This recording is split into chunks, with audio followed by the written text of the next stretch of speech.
In simple terms, is it possible to zap or electrocute a disease with a low voltage electric current and efficiently neutralize it and possibly reverse the disease?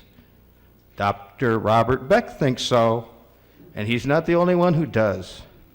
Similar research along these lines was done back in the early 1990s at the Albert Einstein School of Medicine by two researchers, William Lyman and Stephen Colley.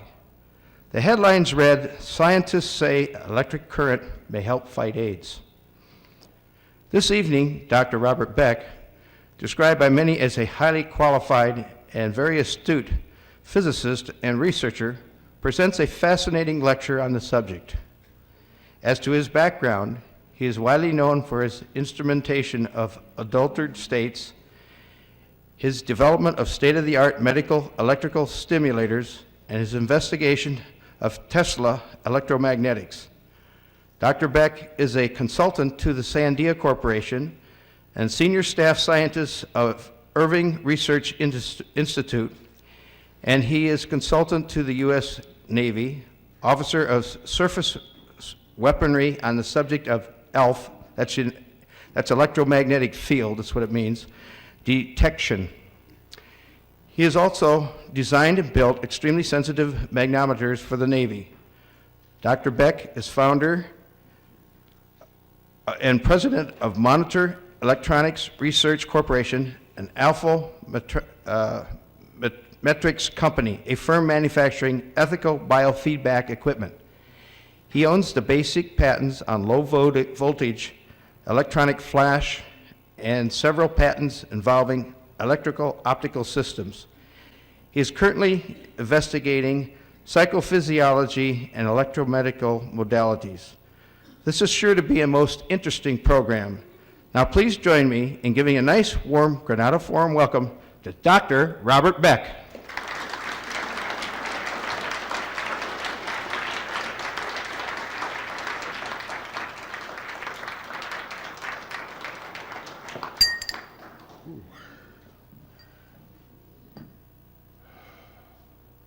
If 5 years ago anyone had said that I would be standing before a group, or any group, telling you that there had been a breakthrough in medicine that's probably the most significant thing made in this century, I would have said, this is con, this is snake oil, this is preposterous.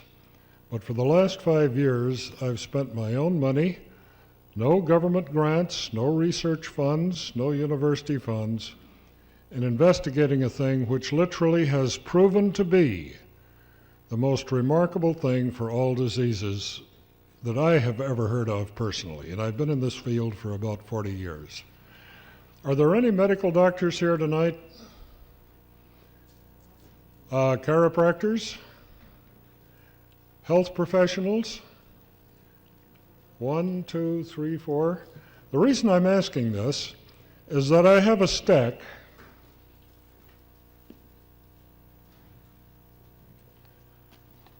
of IRB studies, and the doctors will recognize what these are, laboratory reports of major hospitals around the United States. And until these are peer review published, I'm not supposed to show them to anyone who is not a medical doctor because of patient confidentiality. Now, how many of you have read that there is no cure for AIDS? We all have. That is an absolute lie.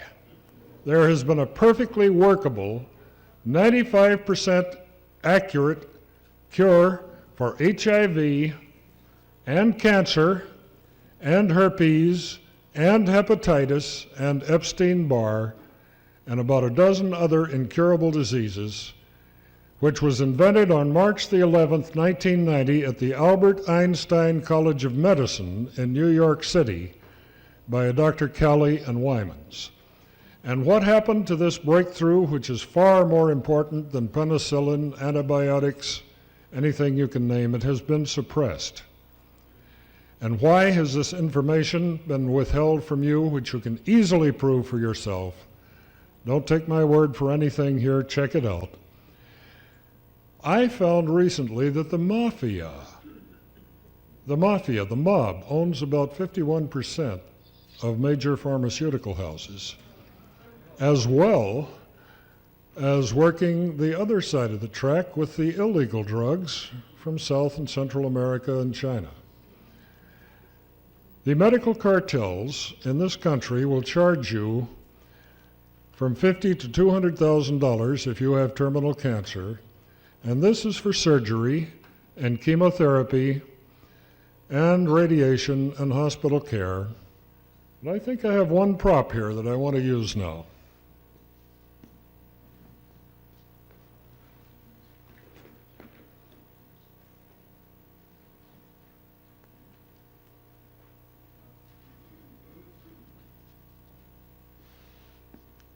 Nope, somebody stole it Sunday, but I usually hold up a package of Wrigley's Spearmint chewing gum. That packet of chewing gum cost me a nickel when I was a young man. I paid $1.32 for that package of 5 sticks of chewing gum at the Chicago airport recently. That was $1 for the gum, taxes, handling. Are you listening? The price of that package of chewing gum is every penny that it takes to cure, and I'm not supposed to use this word because only a doctor may use the word cure, shame on me, most of the unknown diseases in America today. And why haven't you heard about this? Because General Electric, Westinghouse, other companies have billions of dollars tied up in x-rays, CAT scanners, MRIs that are leased to health management organizations. And for $1.32, you can cure yourself without doctors, without pharmaceuticals, without medicine, certainly without surgery, certainly without chemotherapy, any drugs, any herbs, any no-sods, any homeopathic remedies. You can do it for yourself, and it has been done. And the last time I was at a hospital who was doing these studies, would you come up here for a second, Miss Health Professional? Or if that embarrasses you, where's the boss? Oh, okay.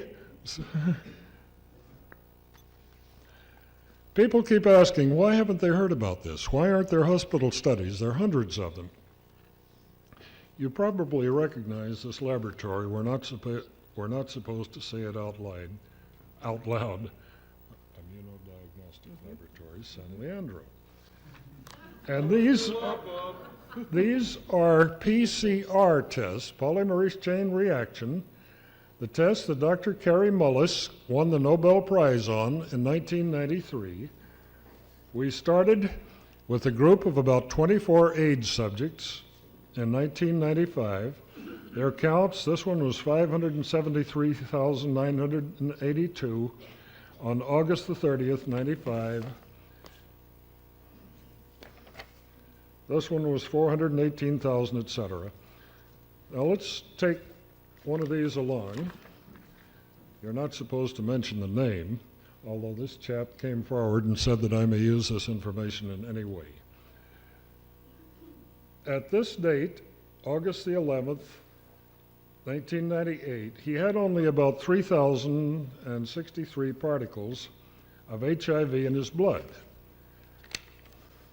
But now, as this test develops, if we look at this test, PCR, on 11/3/95, this was several months later, the count was less than 100, which means that it was 0 as far as the test was concerned, right? Mm-hmm.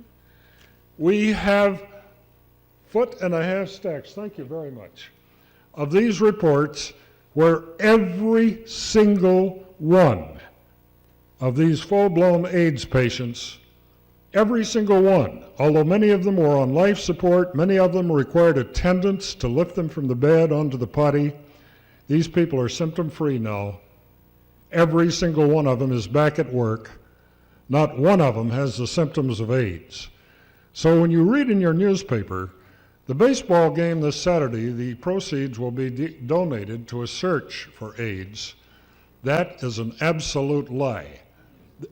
There is and has been a cure for AIDS, all AIDS, a cure for cancer, about 95% of it, 100% cure for Epstein-Barr, hepatitis, lupus, about a 50% cure for herpes, and I've been funding these out of my own pocket.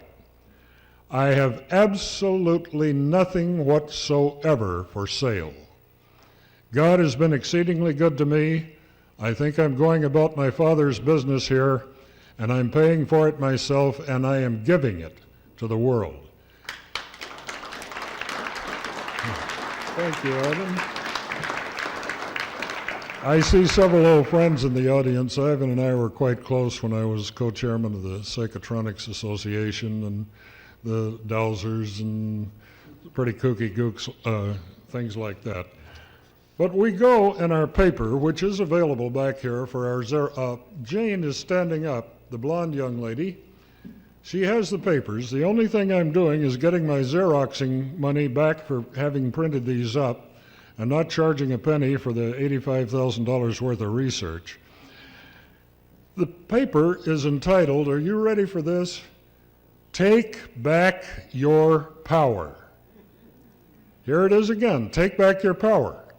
You do not need doctors, nurses, chiropractors, herbs, pharmaceuticals, surgery. Only if you're going along with the politically correct solutions do you need these things that your neighbors have been depending on for these many generations. The paper was entitled Blood Electrification and Immunity.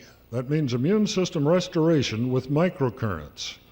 A proven, startling, rapid, inexpensive, and safe discovery for positive, incurable remissions.